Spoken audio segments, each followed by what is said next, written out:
MPSC live e learning चॅनलमध्ये आपल्या सर्वांचं पुन्हा एकदा स्वागत आहे. तर आज आपण घटनात्मक संस्था व आयोग या आपल्या सिरीजमधला दुसरा व्हिडिओ पाहणार आहोत. यापूर्वी आपण ॲडव्होकेट जनरल ऑफ इंडिया आणि ॲडव्होकेट जनरल फॉर स्टेट म्हणजेच भारताचे महान्यायवादी व राज्याचे महाधिवक्ते यांच्यावरती फर्स्ट व्हिडिओ आपण केलेला होता. तर आजच्या या व्हिडिओमध्ये आपण controller and auditor general of India या पदाविषयी पाहणार आहोत. तर त्या व्हिडिओची जी लिंक आहे, पहिल्या व्हिडिओची लिंक खाली डिस्क्रिप्शनमध्ये दिलेली आहे. तर त्या लिंकवरती क्लिक करून तुम्ही तो व्हिडिओसुद्धा पाहू शकता. तर या पदाविषयी अधिक पाहण्यापूर्वी सध्या कोण आहेत आपल्या भारताचे controller and auditor general of India म्हणजेच भारताचा नियंत्रक व महालेखा परीक्षक.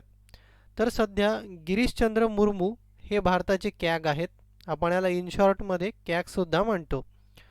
तर यांनी राजीव मिश्री यांना रिप्लेस केलेला आहे आणि गिरीशचंद्र मुर्मू यांचा कार्यकाळ जो आहे हा 20 नोव्हेंबर 2024 पर्यंत राहणार आहे.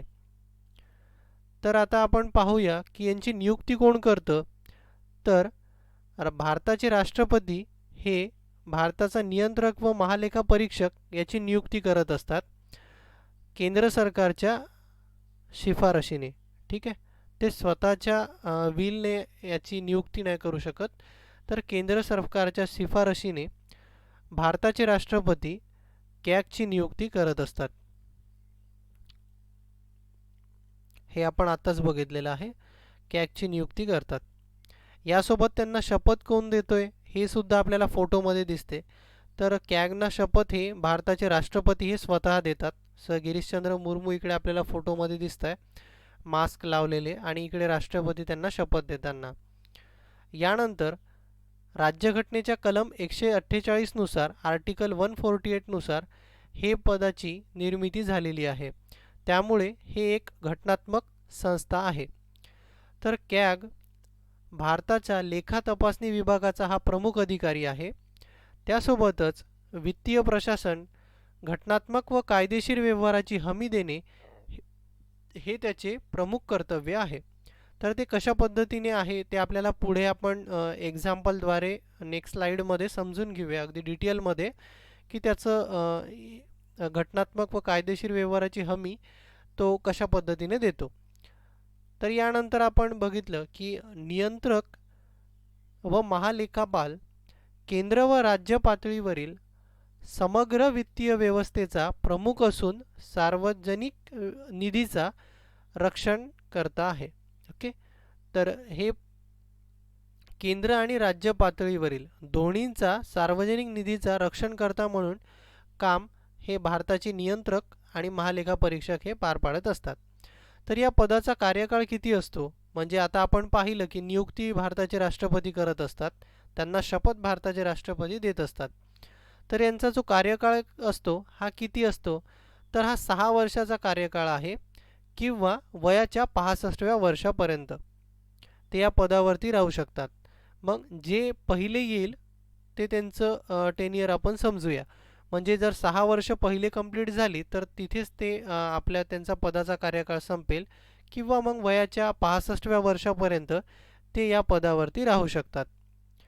आता जर त्यांना या पदावरून दूर करायचं असेल राष्ट्रपतींना तर जी प्रक्रिया सर्वोच्च न्यायालयाच्या न्यायाधीशांकरिता असते म्हणजे आपण त्यांना सर्वोच्च न्यायालयाच्या न्यायाधीशाला त्यांच्या पदावरून जर पदमुक्त करायचं असेल तर आपण महाभियोग त्यांच्यावरती चालवतो. इम्पीचमेंट प्रोसेस आपल्याला त्यांच्यावरती करावी लागते. तर सेम प्रक्रिया कॅगला जर त्यांच्या पदावरून पदमुक्त करायचं असेल तर सेम प्रक्रिया ही फॉलो करावी लागते. तर आणि जर कॅगला असं वाटलं त्यांच्या पर्सनल रिझन्समुळे किंवा एनी कुठल्याही रिझन्समुळे तर ते कधीही आपल्या पदाचा जो राजीनामा आहे ते राष्ट्रपतीकडे सुपूर्द करून ते पदमुक्त होऊ शकतात. तर जसं आपण यापूर्वीच्या व्हिडिओमध्ये पाहिलं होतं भारताचे जे महान्यायवादी आहे हे राष्ट्रपतीची मर्जी असेपर्यंत त्या पदावरती राहू शकतात, पण हे यांना लागू नाही. सो भारताचे नियंत्रक आणि महालेखा परीक्षकांचा टेन्युअर जो आहे हा फिक्स केलेला आहे. ठीक आहे. यानंतर आपण एक साधं उदाहरण समजून घेऊया.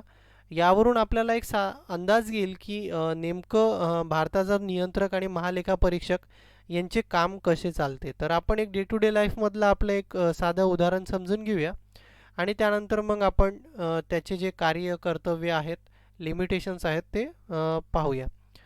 तर एक एक्झाम्पल घ्या की या मुलाला शाळेचा एक एन्व्हायरमेंटचा प्रोजेक्ट करायचा आहे. याकरिता त्याला पैसे हवे आहेत आणि त्यांच्या बाबाकडून तो पैसे घेतोय की बाबा मला शाळेमध्ये प्रोजेक्ट आहे, एन्व्हायरमेंटचा प्रोजेक्ट करायचा आहे. त्याकरिता मला पेन, पुस्तक आणि त्यासोबतच ते झाड वगैरे काही आणायचे आहेत घरी.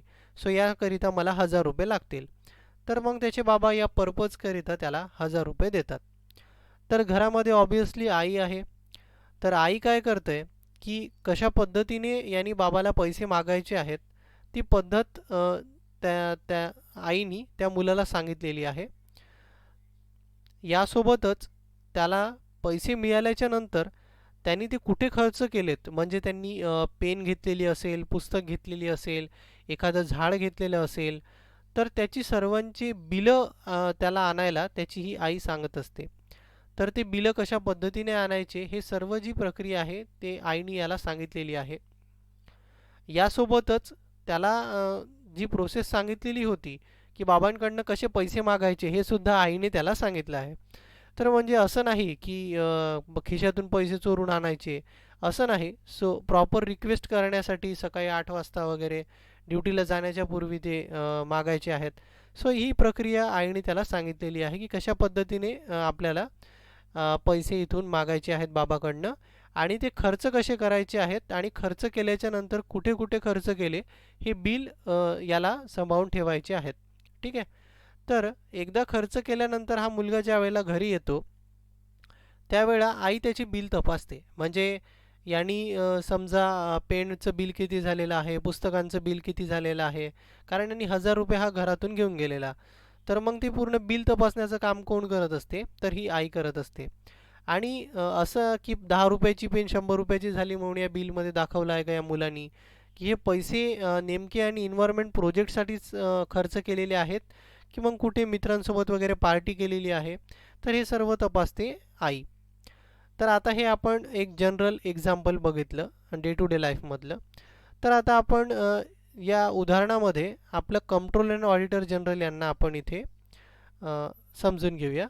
तर या घराच्या केसमध्ये इथे कंट्रोलर अँड ऑडिटर जनरल म्हणजेच भारताचा नियंत्रक व महालेखा परीक्षक याचं जे फंक्शन आहे हे आई करत असते. या जागी ही आई आहे.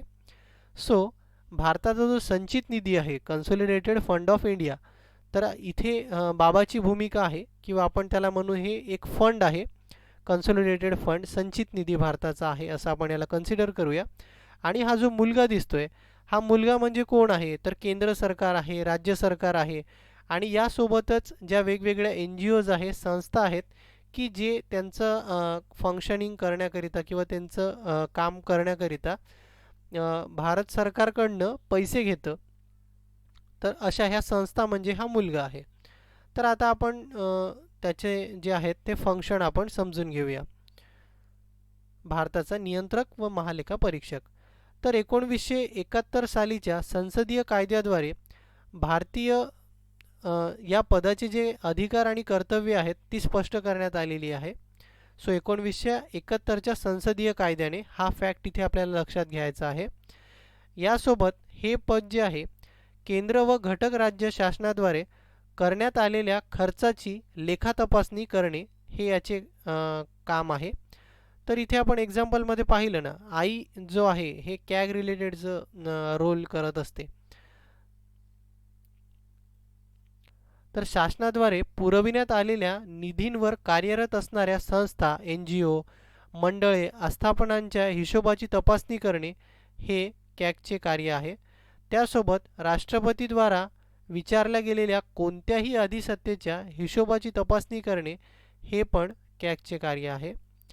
यासोबत केंद्र व राज्याचे लेखापुस्तक कसे असावे याविषयी राष्ट्रपतींना शिफारशी करणे, हिशोब तपासणीचा अहवाल राष्ट्रपती व संबंधित राज्याच्या राज्यपालास सादर करणे.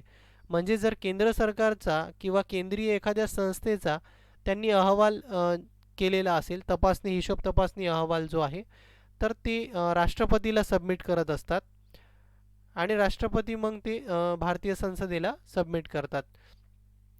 आणि घटक जे राज्य आहे, जसं आता महाराष्ट्र राज्य आहे, तर याच्या जे राज्याच्या ज्या निधीचा आहे किंवा त्यांचा जो हिशोब तपासणी अहवाल आहे, तर ते भारताचे कॅग जो आहे हा राज्यपालाला, संबंधित राज्याच्या राज्यपालाला सबमिट करत असतो आणि त्यानंतर मग राज्यपाल हा त्या राज्याच्या विधानसभेला तो रिपोर्ट देत असतात, सोपवत असतात.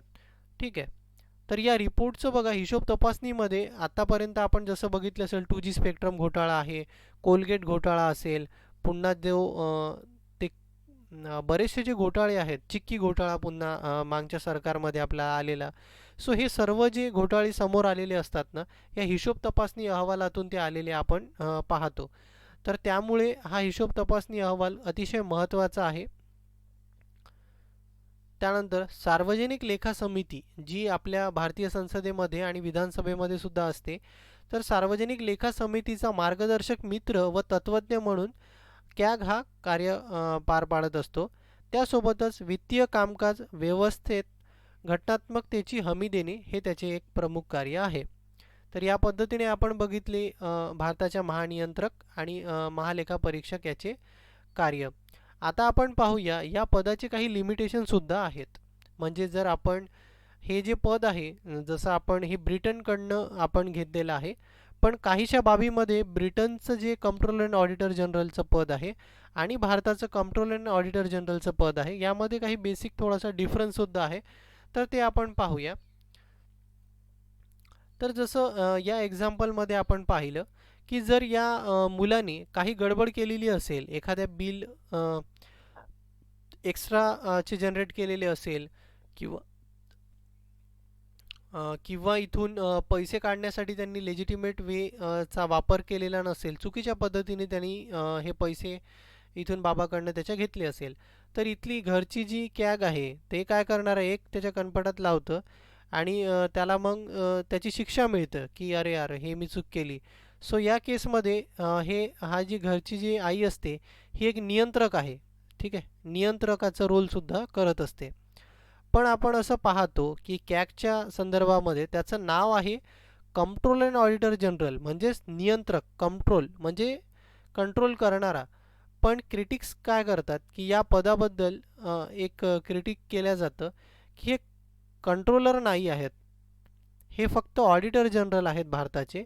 कारण की पैसे कुठे खर्च करायचे आणि ते कसे खर्च करायचे हे सर्व त्या संस्था किंवा ते सरकार ठरवत असतात. आणि यासोबतच ते खर्च केल्याच्या नंतर मग हे हिशोब तपासणी करतात. त्यापूर्वी ते काही करत नाही की हे इथेच खर्च करा, असे काही इन्स्ट्रक्शन नसतात. पण ते खर्च झाल्याच्या नंतर ते त्याची फेर तपासणी वगैरे करत असतात. त्यामुळे आपण यांना असं नियंत्रक ते आहेत असं आपण म्हणू शकत नाही. ते फक्त महालेखा परीक्षक आहेत, म्हणजे ऑडिटर जनरल आहेत असे म्हणावे, असं जे क्रिटिक्स आहेत ते या पदाविषयी म्हणत असतात. तर या तुलनेमध्ये जर आपण ब्रिटनचं कंट्रोलर अँड ऑडिटर जनरल बघितले, तर जे त्यांचं संचित निधी आहे, ठीक आहे, संचित निधी आहे, त्यामधून जर तिथल्या एक्झिक्युटिव्हला, म्हणजेच जे प्रधानमंत्री असेल, मंत्रिमंडळ असेल किंवा केंद्र सरकार असेल, त्यांना जर एखाद्या बाबीकरिता निधी हवा असेल तर त्यांना तिथल्या कॅगची पहिली अप्रूव्हल घ्यावं लागतं. भारतामध्ये अप्रूव्हल घेण्याची आवश्यकता नाही. जनरल बरेचसे जे डिपार्टमेंट्स आहे ते एक जनरल एक चेक इश्यू करून सुद्धा त्या संचित निधीमधनं पैसा काढून घेऊ शकतात. सो इंग्लंडच्या केसमध्ये तसं नाही आहे, ब्रिटनच्या केसमध्ये तसं नाही आहे. त्याकरिता त्यांना कॅगची पूर्वसंमती घ्यावी लागतं, अप्रूव्हल त्यांच्याकडनं घ्यावं लागतं. तर ब्रिटनच्या कॅगमध्ये आणि भारतीय कॅगमध्ये हा एक बेसिक डिफरन्स आहे. तर या पद्धतीचं सेम असं जसं राज्यसेवेची परीक्षासुद्धा दिवसेंदिवस फार डेप्थमध्ये क्वेश्चन विचारते, तर हे इथे लक्षात ठेवणं गरजेचं आहे की कॅगचं हे पद आपण ब्रिटनकडनं घेतलेलं आहे आणि या पद्धतीचं पद हे ब्रिटनमध्ये सुद्धा आहे फंक्शनल सध्या. पण त्या दोन पदामध्ये हा एक बेसिक डिफरन्स आहे. जो कन्सॉलिडेटेड फंड ऑफ इंडिया आहे यामधनं पैसे काढण्याकरिता आपल्या कॅगला अप्रूव्हल घ्यावं लागत नाही, सॉरी के एक्झिक्युटिव्हला अप्रूव्हल घ्यावं लागत नाही. तर तेच जर आपण ब्रिटनचं कॅगचं उदाहरण घेतलं तर त्यांना अप्रूव्हल घ्यावं लागतं. तर असं काहीसं आपल्याला लिमिटेशन्स आहे भारताच्या कॅगबद्दल असं आपल्याला म्हणता येईल. मग आपल्याला हा फोटोसुद्धा एक आयडेंटिकल आहे ACP प्रद्युमन यांचा. कुछ तो गडबड आहे दया, पण यावरती कुठलीही ॲक्शन त्याला घेता येत नाही. पण यांचा रिपोर्ट जे त्यांचे अहवाल आहे यावरून एक असं आपल्याला दिसतं की जसं आता दिवंगत आपले खासदार होते राजीव सातव यांनी आत्ता जे शेवटचं त्यांचं स्पीच दिलेलं आहे राज्यसभामध्ये, यावरती त्यांनी वेगवेगळे जे केंद्र सरकारवरती ताशेरे ओढलेले आहेत त्यांनी टीका केलेली आहे. तर यांच्या अहवालाचं हेच इम्पॉर्टन्स की वेगवेगळे घोटाळे कुठले झालेले आहेत हे जनतेला कळतं. यावरून विरोधी पक्ष आहे हे जे सत्ताधारी पक्ष आहे यांना घेरण्याचा प्रयत्न करतो. सो हे एक त्याच्या कॅगच्या अहवालाचं इम्पॉर्टन्स आहे. ठीक आहे. तर तो व्हिडिओ बघा. मी तुम्हाला सजेस्ट करतो की तो राजीव सातव यांचा शेवटचा व्हिडिओ बघा. त्यामध्ये ते वेगवेगळे शासकीय योजनांमध्ये कसे गैरप्रकार झालेले आहेत. या कोरोना काळामध्ये वॅक्सिनेशनवरती च्या नावाने फंड घेतला आणि तो त्याकरिता वापर केलेला नाही. सो या पद्धतीचे कॅगच्या अहवालात आलेले जे रिपोर्टमधून ज्या बाबी समोर आल्या त्याविषयी राजीव सातव यांनी क्रिटिसिझम सरकारवरती केलेलं आहे. त्यासोबतच आपण देवेंद्र फडणवीस यांचे देखील भाषणं बघितले विधानसभेचे. तर सरकारवरती कॅगचा अहवाल देऊन त्यांनी बऱ्याच वेळेला सरकारवरती टीकासुद्धा केलेली आहे. तर यावरून आपल्याला अंदाज येईल की त्याचं इम्पॉर्टन्स किती असतं कॅगच्या अहवालाचं. आणि एक पॉईंट राहिला याच्यामध्ये. तर एकदा या कॅग या पदावरती एखाद्या व्यक्तीची नियुक्ती झालेली असेल तर त्यांना रिटायरमेंट नंतर कुठल्याही शासकीय पदावरती त्यांना नियुक्त करता येत नाहीत. जे पद जे भारत सरकारच्या अधीन असेल किंवा राज्य सरकारच्या अधीन असेल अशा कुठल्याही पदावरती या कॅगची पुन्हा फेरनियुक्ती करता येत नाही. यानंतर त्यांची सॅलरी असेल आणि जे त्यांच्या सर्व्हिस कंडिशन आहे हे भारताची संसद पार्लमेंट हे निश्चित करत असते. आपण बघितलंच 1971च्या कायद्याने ती निश्चित करण्यात आलेली आहे. तर त्यांचा जो काही ॲडमिनिस्ट्रेटिव्ह एक्सपेन्स वगैरे लागतो म्हणजे त्यांना जो त्यांचं पद सांभाळण्याकरिता किंवा त्यांचं जे ड्युटीज परफॉर्म करण्याकरिता जो काही चार्ज आणि त्याकरिता जे कर्मचारी वगैरे लागतात तर यांचं जे फंड आहे जो पैसा आहे हा भारताच्या संचित निधीतून म्हणजेच कन्सॉलिडेटेड फंड ऑफ इंडिया याच्यामधून तो दिलेला असतो. आता कन्सॉलिडेटेड फंड ऑफ इंडियामध्ये याच्यामध्ये पार्लमेंटमध्ये वोट घेण्याची आवश्यकता नसते. आपण ते तुम्ही बजेट या सत्रामध्ये इकॉनॉमीमध्ये ते अभ्यासलं असेलच. ठीक आहे. तर इथे अजून एक पॉईंट असा की कॅगला कोणीही रिप्रेझेंट करत नाही पार्लमेंटमध्ये. जसं आपण पाहतो की जे वित्त मंत्रालय असेल तर त्याचं प्रतिनिधित्व संसदेमध्ये वित्तीय मंत्री करतात. सर त्यांच्या वतीने ते बोलत असतात. तर त्याप्रमाणे कॅगला कोणीही पार्लमेंटमध्ये रिप्रेझेंट करत नाही. जेव्हा कधी गरज असेल की कॅगची तर जे संसदेचे लोकसभा अध्यक्ष असतात ते त्यांना बोलवतात. त्यांचं मत वगैरे ते मागवून घेतात. सो त्यांना कोणीही संसदेमध्ये रिप्रेझेंट करत नाही.